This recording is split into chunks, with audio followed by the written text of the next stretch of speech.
are sharing beauty. I don't know if you know Avi, I can't remember his last name. He recently shared, you just have to go to Knott Street. You just have to. These pictures are not doing it justice. Do yourself a gift of doing that. And I see so much more of that these days. People going on flower walks and sharing what they saw out and about. That used to never happen. Yeah. I was the weirdo for doing it sometimes. And I'm like, just take a walk with me, basically. We don't, And so, and what I also look forward to doing is pairing that with someone's music.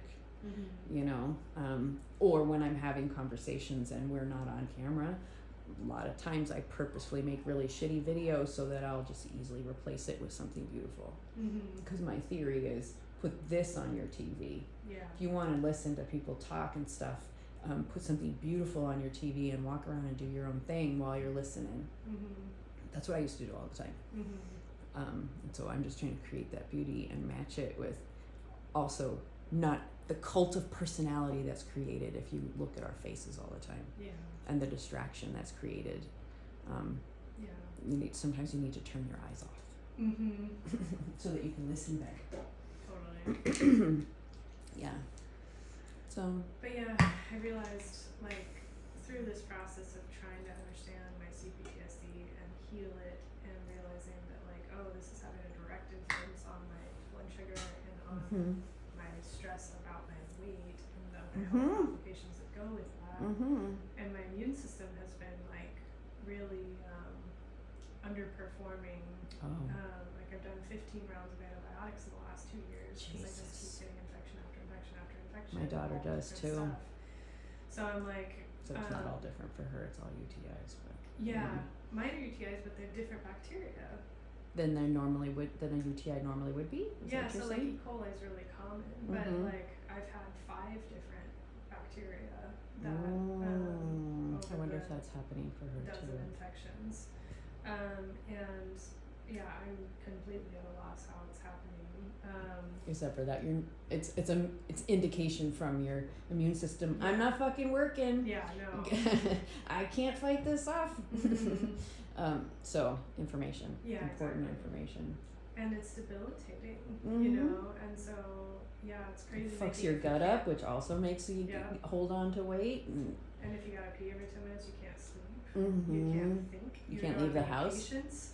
Yeah, exactly. You're in pain. You can't go out. You can't drive any long distance. There's all these different, complications. So it's all right. Really, my health is paramount, which now is, it's like a cliche, right? But when you don't realize it till you're chronically ill, and you can't literally do anything else except for try to tend to your symptoms. Symptoms instead of address the underlying. And the medical fatigue of having to see multiple doctors. And they don't talk to each other anymore, and they don't look at your file anymore. No. And they're like, I have barely, I feel like, I don't want to be ungrateful, but I feel like I've barely gotten anything useful. Out of every 100 hours I've spent in the medical system, there's been maybe 10 minutes of helpful information or prescription. Because they're really not offering what they think they're offering, and that what they've learned is so limited and outdated for the most part, that it's fucking frustrating to be walking into that room going, I know you are going to discount everything I'm saying, but to tell you the truth, I actually know more than you about what's new on this, because you haven't learned anything new in years. I have. Don't tell me nutrition doesn't make a difference in what looks like RA, because it's not RA, you assholes. That was one of my, and I it's been like that for a long time, but I think it's gotten worse. I think the medical trauma and gaslighting I experienced when I was at my most ill has gotten even worse, because now there's even less orientation towards anything but medication. They don't listen to you. So as much you can hear in 15 minutes. That's all they give you. No PCP at all. Figure it out, kid. But don't tell me you know something that I don't, because obviously you're wrong. And I know that ChatGPT is not 100% accurate, and it's important to make sure you're checking its work, but it has been so incredibly helpful to me compared to the medical system. There's nothing else, just to fucking save time. You have to be able to ask 100 questions and like dig deeper and be like, well, if I did this or if I did that, you know, it's like doctor says try this diet, but it's like, oh, but my blood sugar doesn't respond to this and this drug, I can't do that, and I have to or I've already tried that. Don't you know, like, so just trying to like map it all out is like Chippy's been so helpful. I call it Chippy. Okay. See, I've really had a hard time. I don't want to call it ChatGPT, but I also, if I'm writing about it, I want it to be clear what I'm referring to. Sometimes I might say writing assistant or something, but okay. Maybe. Do you mind if I say my Chippy? So we can use Chippy, but I took it from Link. Okay, good. See, that's how we create new language. Is seeing what others have used and whenever possible go, thanks so and so for teaching me this. But yeah, coming all the way back around to like, you know, I've been saving this Bitcoin partly because I feel like I've never had a safety net. I've always been poor. I've never been able to count on anybody saving my ass if I no one to turn start to. drowning. And so I've always known it's up to me to save. And I took a huge risk putting 100% of my savings into Bitcoin in 2014. Like, so you did it at the right time. I mean, early. Well, early, yeah. I mean, and when like, what was it in 2014? About 600 a piece. Yeah. When was it $50 a Bitcoin? Because I feel like I remember looking at it and going, shit, I wish I had $50, and I feel like I was in my Tillamook house, which would have made it 2019. But that's probably timeline wise is not accurate. It probably got with that low in 2013 at some point. Okay, because I have been tracking it a long time. Yeah. I do have a decent instinct for good investments that I've proven repeatedly. I always pull out too soon because I need the money. But I've always had that feeling about Bitcoin, and like I said before, kicked myself for not taking action when you were the first time you were like, hey, put at least a little bit in. But I first heard about it when it was $6, and so from my perspective, I was like, oh, I waited way too long. But still, times in value. It's all relative. But 600 versus most of mine's at 55,000. You know, big difference. And I bought some in the 100,000 range now because I'm like, I think it's gonna go a lot lower. I got it. I'm still putting all my dollars. Anything I don't absolutely need to survive right now goes into Bitcoin. So I'm very price insensitive at this point. It's just like I just don't want to keep my money in dollars. The main barrier for me to that is I have not followed your direction and gotten off the platforms. So I still have once in a while put a little bit more into Coinbase because I just don't want to lose it all together. But I know that now I cannot access that money, particularly because I'm in poverty. I have to, but I put it in long term anyway. But but I know, but I will do that as soon as I get my carve the time out to do it the way that is best to do it. Then I will start investing regularly, even just if it's a little bit. But gotta protect my ass. Thankfully, you've learned from you.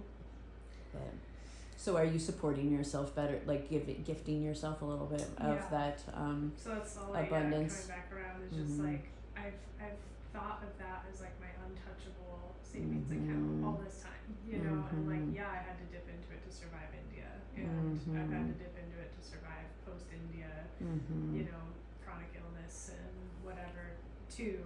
But for the most part, it's just like only when I'm absolutely desperate and I absolutely cannot hustle up what I need. Instead of saying, thanks, past Phoenix, you're so smart. Now I can go. And you know how to live on very little. So you still can be super abundant, but frugal, but your past self sets you up. Exactly. So that you can relieve some of that pressure. And Chippy's helped with that too, to like run some numbers and just be like, okay, like how much would I have to spend where I'm actually losing more value than it's appreciating, which of course is not appreciating in a straight line, but just generally speaking kind of thing. And like, oh, actually I can afford to live on my Bitcoin and probably not run out.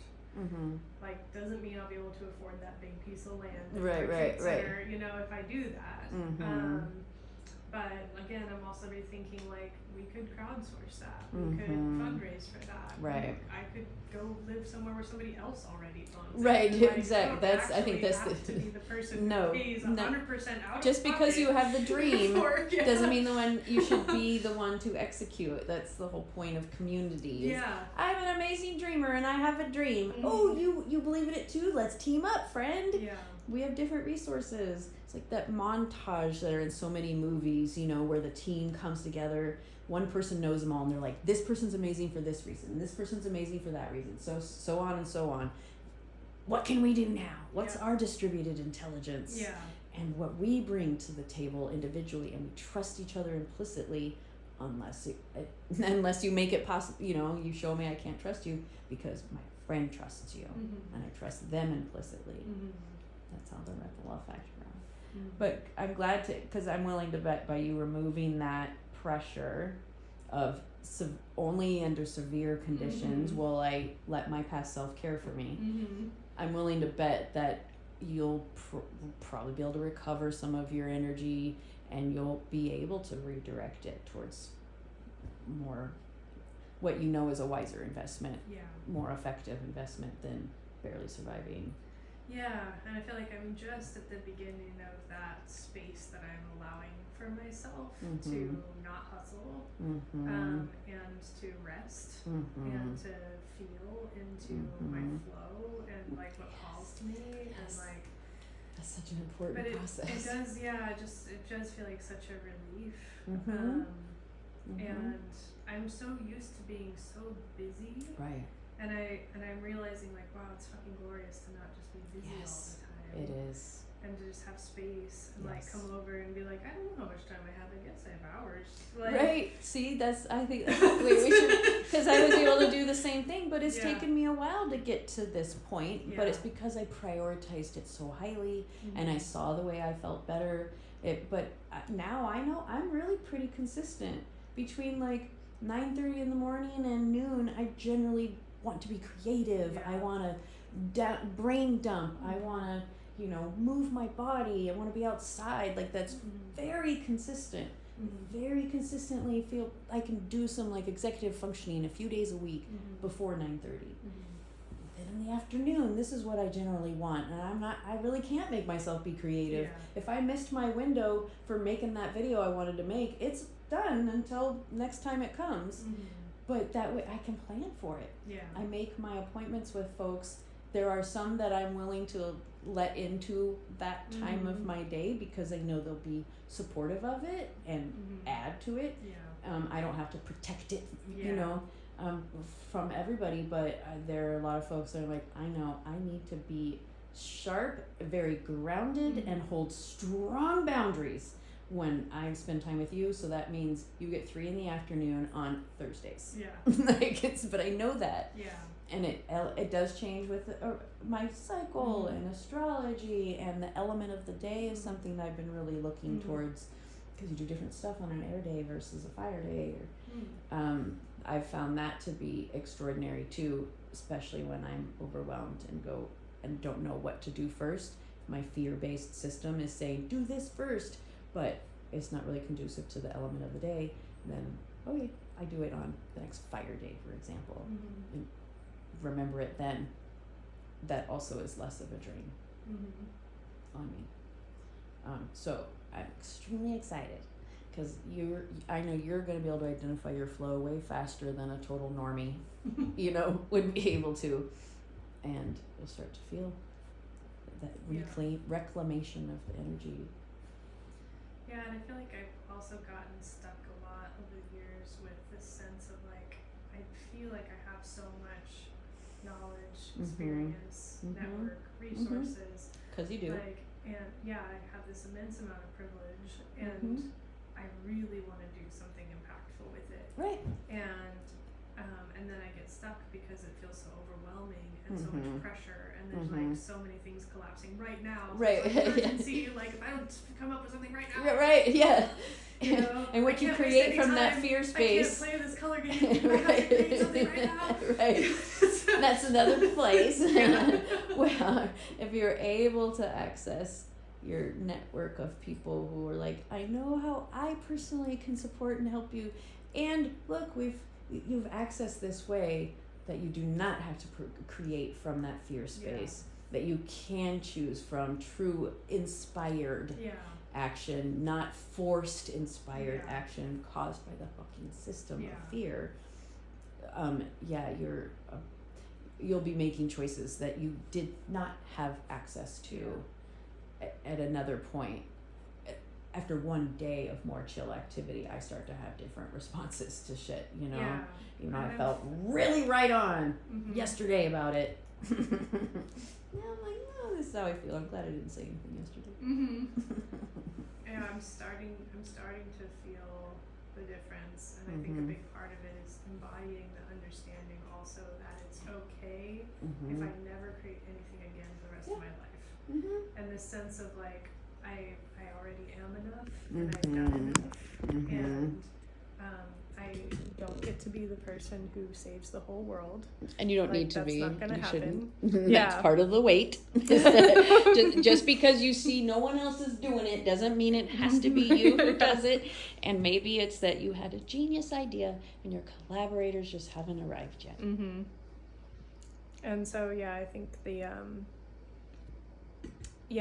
again, not just having that understanding, but embodying that understanding, because there's still so much anxiety in my body about like, I'm not prepared for the collapse. It's happening. We're in it. We're in it. It's happening. You know? And so there's luckily it's slow-ish. Yeah. But that's a huge pressure. Yeah. For me as well. Again, team up. Then those things happen, and you can again redirect towards. There's still a lot, but what I've found is that by tending to that fear, you know, in a way you already are.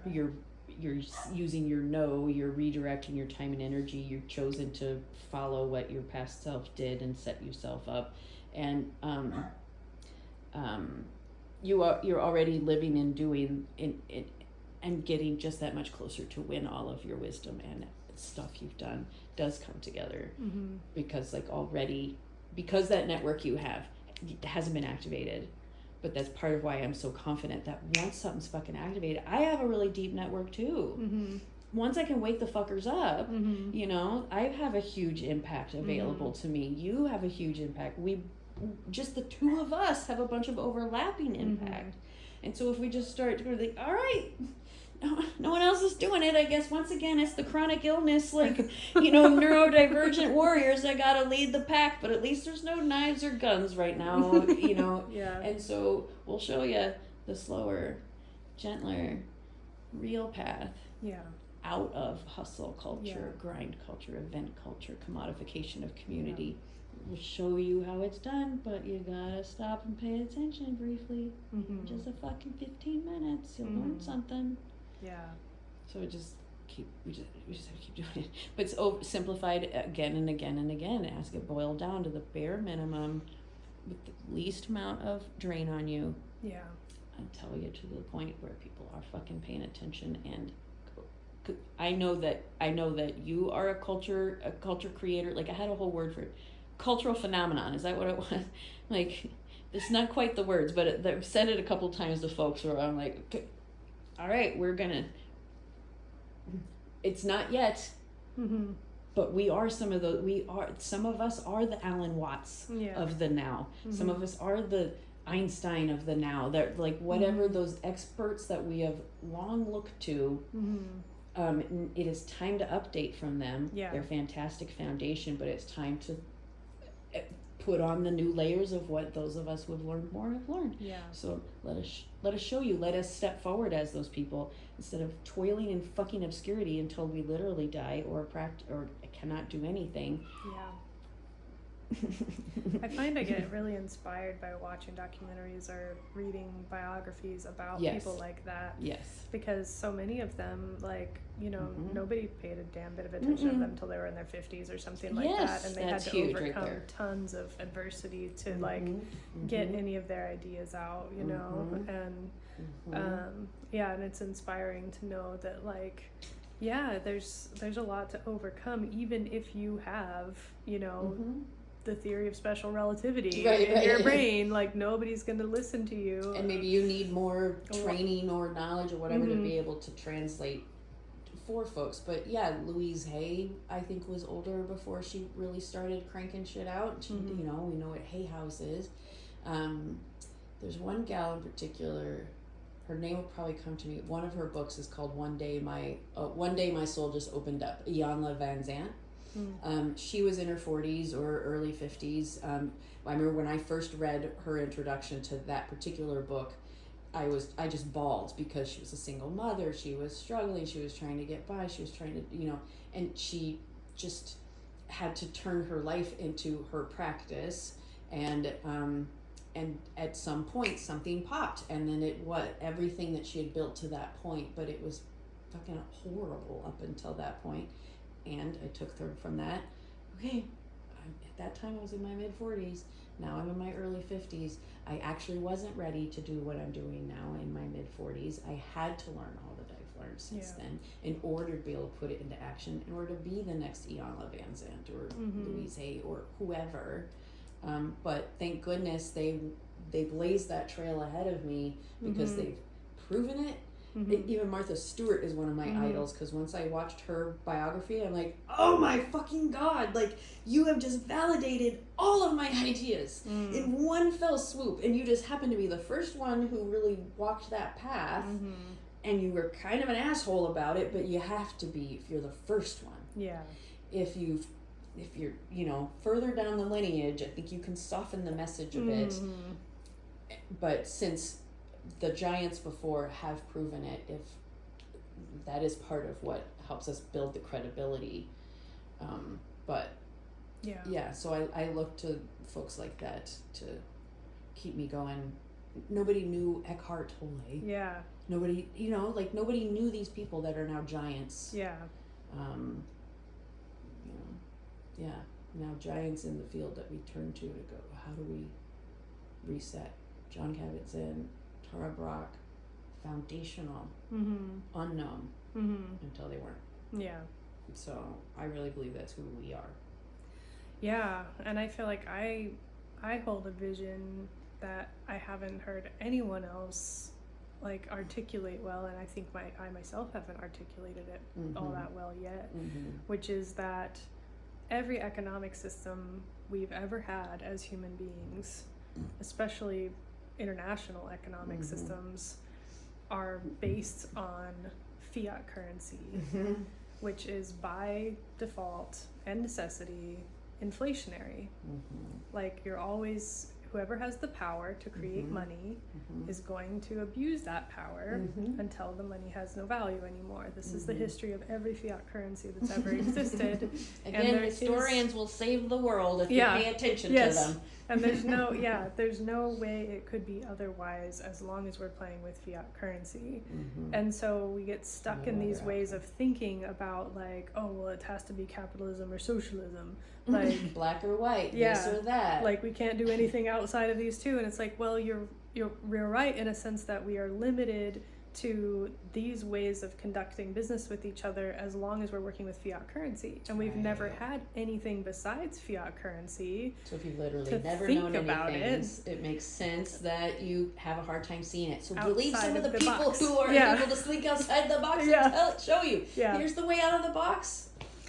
And so I like, the vision I hold is that Bitcoin being the first deflationary currency by design opens up a whole new field of possibility beyond capitalism, beyond socialism, that, you know, could include universal basic income, that could include, you know, a lot more equity. So kind of replace the convention, basically just replace the conventional view of money with something that's more stable and secure, so they can actually take some of their understanding and of what the current system is, and it will translate, but be effective and helpful, instead of currently harming everything and everyone. Exactly.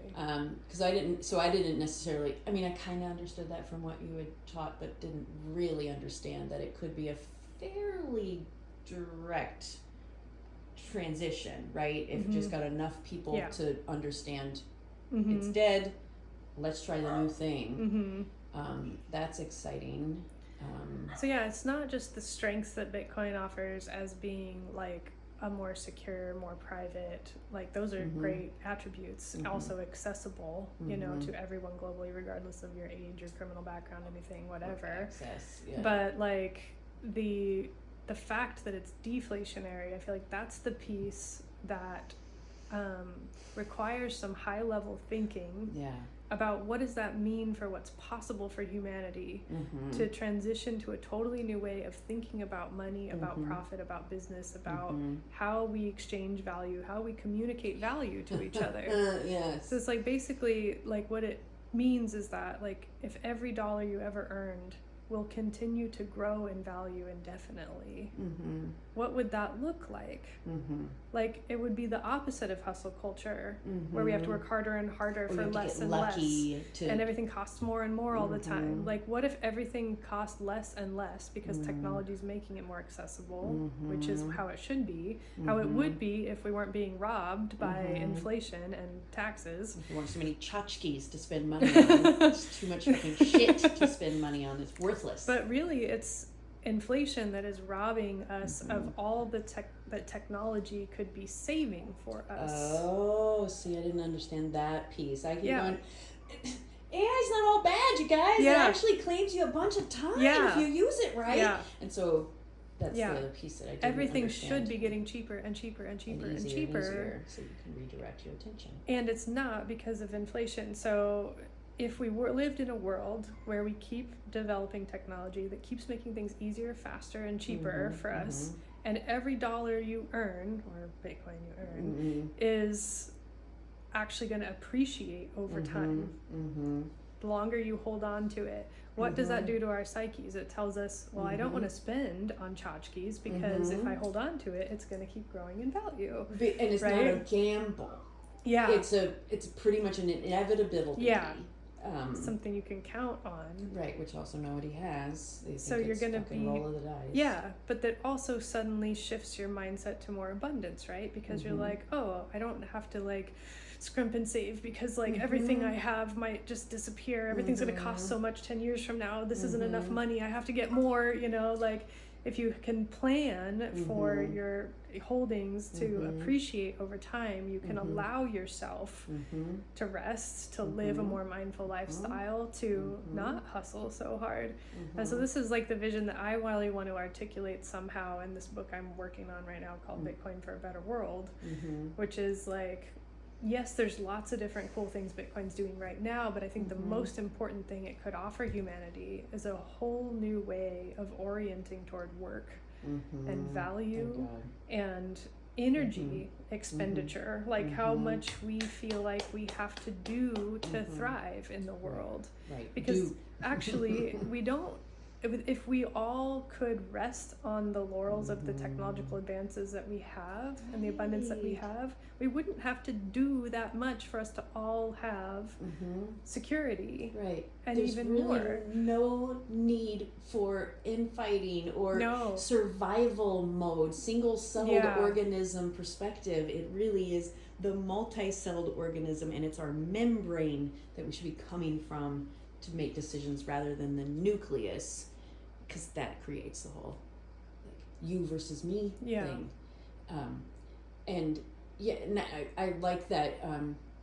I know that people get hung up on dollar, Bitcoin, like as words, but I'm very excited about the concept of redefining value, disconnecting it from a currency or even. I mean, even in that stage, we're still looking at Bitcoin as a currency, but if you just disconnect it all together, value being, wow, my friend has amazing skills and she just gave me 2 hours of this incredible body work, so valuable. Now I have all this energy to go do my things because she helped me with that. So valuable. Now I can do what I'm great at because I don't have to worry about fucking making money in order to be me and do me and affect the world. And it's not about transactions. It's not about charge your worth. No, I fucking hate that. I get it. We did need some awareness of you're more valuable than you think.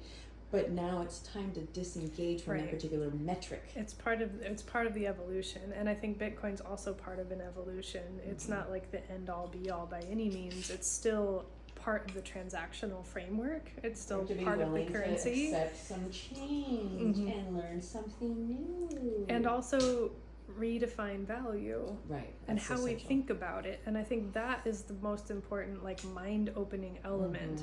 Like, we humans, all of us on this planet, need to crack open our minds about what value means actually, and like you said, decouple it from money. And it's very, very unhealthy for it to be coupled with money, because the money system is totally rigged, and bullshit, and hyperinflating. It keeps people in poverty. We can't keep measuring value with this broken measurement tool. It changes constantly. The line it's being constantly. Consciously manipulated to keep us enslaved, even. Literally. Like, we can't use that as our metric. But we don't. 1984 in almost every way. We don't have another metric to use, and Bitcoin is one, but everybody still thinks of Bitcoin in terms of how many dollars it's worth today. Right. And it's like, this is still using the old metric to measure the new metric. Like, okay. But that's why it's the best we can do, right? It's a stepping stone to trying to understand. Yeah, and I think that's why I'm talking about translating, translating what living abundantly does translate into in dollars, since that's the only thing y'all seem to understand. Fine. I will take the value of my life and I will tell you how many hours and how much money I would have had to spend in order to live that quality of life. And I still haven't added it up, but I know that I will not be the slightest surprise if on average I'm living a $10,000 a month life, and sometimes far more. And so I know that I have to do that translation. I know that also remember when we started, I was like, house plus sad person, like putting it into emoji. So I think while using the vehicle of what people do understand, the terms they understand, redefining them, but also trying to get out of the left brain, because again, everybody's so fucking stuck in logic brain. We gotta figure it out. If left brain emphasis, when in fact that is actually not any human strength. There's a few literal eggheads where their left brain is really where it's at, and they cannot access their right brain. But I think more of us are heavy in the right brain, and if we could just access that creativity, change everything. And then there are folks like me who are so far in our right brain that it's hard to get to my left brain, and god damn, it's a long track. And if others were willing to come closer to me, if you were willing to meet me in the middle instead of me coming all the way to you, everything would be better. But we have to teach a new language. What time is it now? 2:50. Okay, we gotta go. I gotta pee.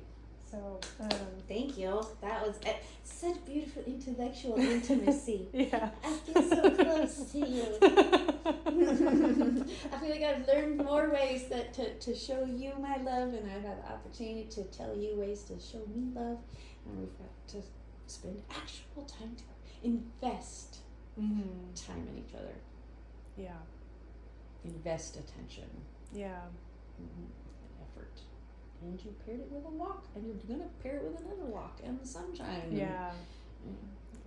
No, it's all really great. And then I'm just now like realizing too how my thinking about my Bitcoin stash is still kind of stuck in the scarcity stuff, and I'm trying to adjust out of that and thinking of it how I want, how my visionary self can see it as, a tool for well-being, and like how allowing myself to stop hustling means I have more time and energy to come and sit and chat for a couple of hours, and further our ideas, because I know you and I both are going to go away like, we had so many mind orgasms, now let's integrate, and like you know, it also hopefully gives us opportunity to see some new places where our sparks cross, and or people that we think would spark with each other. Like we kind of need those check-ins now and then, like who am I now, who are you now, who are we now?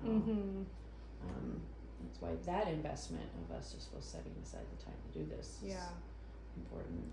And I do have a deep trust that like allowing time and space for these kinds of random exploratory you know things and drop-ins is where like creative potential lives, you know, and that like if I felt like I had to figure it all out in my own head all the time, like I probably wouldn't get very far.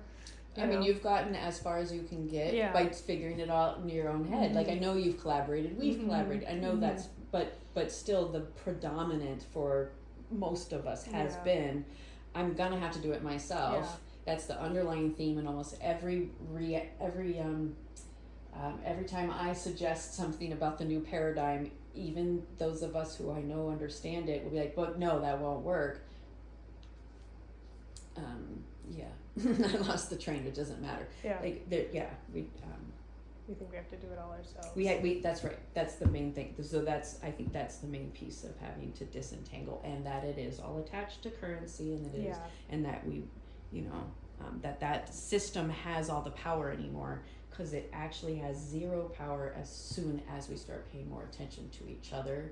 And supporting those folks who were like, you have sparked me over and over, and now we have this opportunity to spend time together. Let's see where we can co-create and collaborate. Because I think that's where true depth of relationship comes. And I feel like, you know, I'm hearing you advocate a lot for gift economy, which I absolutely love and would absolutely love to exist in a community where we are constantly gifting each other our gifts joyfully and not in lack, and we're not paying each other for it. Right. And I trust that that's possible, especially at smaller scales. Smaller scale, smaller scale. It's because I've proven it with Tom and Ayana and Jeanette and a few other people. If it's just us in a closed loop, there's still a hell of a lot of abundance that occurs. But if we just have one more cell who can infuse something else we need, like rides or errands or money, like one or two more cells that are willing to link up with us, explosion is what will occur. Because this closed loop can only do so much. And there's people like David Sudar, who, I don't know if you know him, but he's written really well about translating Dana to gift economy in very concrete, conventional terms. And so like he's one of the resources that I intend to refer to and share more widely. I have, but I'll share him again. Like, here's something that makes sense about the gift economy, what that looks like, and supporting those who are giving to the collective, and understanding how to choose how much or what to give them. So he's done a good job of writing that, and so I'm always keeping an eye out for who's done it better than I ever could have. Now I can amplify their voice, while also influencing my own, furthering my own awareness. I love gift economy and aspire to find myself in a gift economy. We're a ways from that, but your pieces that you were saying, I think that's the key. If we can just shift those couple of perspectives. And I don't know how plausible that is. I mean, it's so easy in one sense, but you know that meditation thing, remember there was some number. They proved that there was some number of people meditating all at once, and it wasn't very many. Literally changed the vibration of the planet. And so I return to that as often as possible, to be like, there's a tipping point. I don't know where that tipping point is. I think we're close. You think we're close to it. It's just if our voices can be amplified just a little bit more, it's going to reach those folks that create that tipping point. We're so close to it. And that's something I've wondered about Trump's role too in all of this, is like, is it going to become so catastrophized that actually people start looking for people that are visionaries? You know, like maybe they haven't been paid, they've been zoned out, they've been watching, you know, whatever, entertainment, and now they're like, actually, I need to devote my time to figuring out what to do next with the world in my life. This is kind of like the serious accident, or the like in like you are terminally ill with cancer. Those people, or I was just in a horrible fucking accident. I am turning my life around. Yeah. This is that moment. Yeah. But for the collective. Yeah. So we no longer need an individual crisis to snap you out of it. We're having the collective crisis snap the fuck out of it. Yeah. And choose the life, create the life that you claim to want. Yeah. You're having the crisis. Yeah. We're all having the crisis, and the way through it is redirect your attention. Those of us who have been prioritizing really fucking appropriately need to be supported and stop being alone in this prioritization, because many hands make light work. Yeah. And together we rise. So almost there. Yeah. Keep doing it, keep taking one step, one breath, one choice, one moment at a time. The only other piece that I feel like I want to verbalize in this moment is that, like, if we can come back around to understanding money as energy. Money is energy, yeah. Which I think what happens when, like, New Age woo people say that is people think money is this neutral object that represents in this universal way our energy. You know, so it's like, oh, like, yeah, I perform this many hours of labor, this kind of labor, and then I'm adequately compensated for something and it's fair, and then I have that energy to give back and spend or whatever. The problem with that is that it's absolutely not fair. It's absolutely not neutral. Like, our money system is created and manipulated for specific ends. It has intention and you know, agenda behind it. And so we can't necessarily just stop with like, money is energy. It's like, no, money is a created and manipulated instrument. In just one form. Yeah, and it's not fair that some people get way more of it for doing way less labor or way easier labor or whatever. Like, or having an inflated sense of expertise. Yeah, but it's the money you have isn't relative to the value you're providing actually. No. It would be lovely if it was, right? Right. It would be lovely if it was, because the whole point of money is that it's a communication of value that can transcend immediate needs in the sense that, like, you know, same way barter didn't really work because I need eggs today, but I'm not going to have the goat meat to trade until next spring, you know, like, so I need a way to account for, like, I've gotten this many eggs from you, you're entitled to this much goat meat in 6 months. Right. And that was how ledgers started, and that's how debt started, and that's how money started.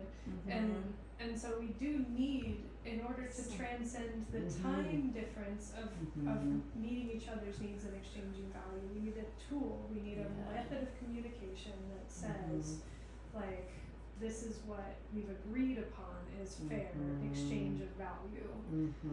So having that tool be something that's truly neutral, that's truly accessible, that's truly, like, fair is absolutely critical to us thriving as a global community, especially if we're going to be trading globally, which I would like to think we could still do after this collapse. We have counterparts in other countries. It's just there needs to be enough of us to. Yeah. And we have access to each other now. Yeah. Unlike ever before. Exactly. So, like, I think that's where, yes, gift economy is great, and I hope as many people as possible can do it as much as possible. And there will be additional needs where we do need to communicate value across time. Right. And in order to do that, we need a tool that is good for that. And fiat currency is not a good tool for that. It's the only tool we've ever known, and the only tool we've ever trusted, even though we shouldn't trust it, we just don't understand it. And trust trust there is also a key. So everything you're saying, and trust is required in order to create more of a community orientation towards that value, or holding the value for later, whatever. Like, it's required that there be trust. Yeah. And that comes from people talking about each other in a non-gossipy way, but in a, you know, like, we're keeping an eye on each other, we know what's going on, we tried each other's stuff, you know, and resources, and can connect, but we all have to disengage from that transactional idea of charge your worth, because that's not the point. So there's it seems like there's multiple, like the trust plus the, you know, willingness to look at things a little bit differently, is kind of necessary, but it requires community, because we can't know everybody ourselves. But if you know a handful of people, then you actually have access to whatever the 6 degrees of Kevin Bacon thing is. We all already believe that. It's 100% true. It's just Kevin Bacon was the thing because it's a language we all understood. Now, I bet, enough of us talk about it, we could have 6 degrees of separation with just about everybody in the world at this point. There's enough of us. And we're so interconnected. Let's prove interdependence and interconnectedness, interdependence being one of the keys. Because if you don't understand interdependence, then you don't give a shit about interconnectedness. And I do think that Bitcoin is an interesting model that's working, that shows the power of interdependence and distributed network. Like, very deep history already. It's not brand new anymore. It's not a centrally managed thing. It's an opt-in network. Nobody's in charge. Nobody tells anybody you have to mine Bitcoin and secure the network. It's volunteer, and it's the kinks successful. have been worked out. It's been a successful project that other things can be modeled on. You know, and to show that like we don't need centralized power to have not only an effective system, but a far more fair and effective system than centralized power is ever going to create for us. Because and they do more damage when they fall to pieces. Yes. We wouldn't have been so affected by the banking system blowing up if we hadn't been so reliant on the banking system. Exactly. And I also think everybody who has way a lot of debt should all declare bankruptcy at the same time, because that would fuck the credit card companies. I really also want to demystify and remove the shame from bankruptcy, because that's the only reason most people are stopped from it, who actually really should let that shit go. Let's fuck the credit card system. Take advantage of what's there for ya. That was my art project for Burning Man this year. Really? I don't know if you saw that, but I didn't. No, I have not had the capacity to pay attention to my friends. I wrote a guide, I may have shared it with you before, called How to Gain the US Credit System by Bitcoin. Yes, I haven't looked at it closely enough, recently enough, but I think about it a lot. So I collected 50 of my expired credit cards that I've been saving for over a decade for some project that I didn't know what it was going to be. And it suddenly occurred to me that I needed it to be a Burning Man art installation. And I drilled holes in them and I linked them all together with gold chain into a Bitcoin symbol. And it like hung from my dom stand at Burning Man. And I included a little holder with the paper guides on how to gain the US credit system to buy Bitcoin. And and I love it. It's like one of the most cool art things I think I've ever come up with. To just to say put it visually. Let me show you visually what's really happening here. From a distance, it just looks like a Bitcoin symbol. Get up close and see what you see. Try to extrapolate some message from that. Or listen to what Phoenix already said the message is. Don't make so much extra work for yourself. But I've always thought like the end of this game is going to be bankruptcy. Like I don't ever intend to pay the debt back, you know. And when I donate to like World Wildlife Fund or to Amnesty International or whatever, like I'm like, this is all just fake money invented by the bank. I honestly haven't thought about that. I'm giving away the bank's money in the same way that they causes. do. They just make it up and give it away. And give it to me. Like I'm gonna give it away too. That's a good reframe. And for now, I'm managing it in a way that allows me to keep my credit score up, making payments, and I'm getting more credit. Like yesterday, I did my financials, and I asked for a higher credit line on 4 of the cards, and I got it on every single one. I'm starting to be able to work that system better too, because I had a great credit score earlier this year. Then my mom had a severe situation. I needed to go spend a few weeks with her. Happened to be when everything was going through. I had a bank issue that Rivermark Bank says, we know this was our fault, but it fucked my score. And Ainsley and I had just qualified for a loan for a $35,000 car, so I knew it was solid. We backed out of it, but it took me a lot of time and a lot of energy to get myself back up there, and I was stressed because I had 0% credit cards that were coming due, and that earlier I had zero concern about continuing them at 0%, but because the bank fucked up and no one would fucking believe me, there's still several creditors who would not give me back my late fees and would not remove the limit to auto pay, because taking auto pay away is certainly a good idea. That's weird. Fucked up. So but now I'm back at 7:30 again, and so I know that next time I need access, I'm gonna be able to get it. But I was pissed that I had to fucking care. Yeah. I'm like, I know this is a game. Yeah. I don't even want to play the fucking game, but I have to play the game, otherwise it gets even darker for me. Yeah. Very angry about that. It is a shitty game. And they're even worse than they used to be. It used to be if you called and said, look, my mom was just in the hospital for a while and I need to take care of her. Can you be human here? Yeah. That used to work sometimes, but there was zero humanity. I couldn't even get anyone in Amazon on the phone. They're one of the ones who fucked things up the most because they closed my account. Oh. And so all of a sudden, even though it's only $1,000 limit or whatever, all of a sudden that looks really bad to have something closed. Yeah. And other ones lowered my limit. I hate that. And we put that back. That was another thing they wouldn't do. They wouldn't put that back. They're like, well, you paid late. I didn't though. Yeah. The bank proved to you. The president of the damn bank and a branch manager said this was their fault. Why don't you trust them? Yeah. So it was a perfect illustration of the ridiculous idiocy of the system. And I know when I'm going through those things now, I'm experiencing this because I am meant to write about it or talk about it and illustrate the idiocy that most people aren't able to see. But fuck, goddamn, I'm pissed about having to play this game and how expensive it is in every possible way. Fuck you, assholes.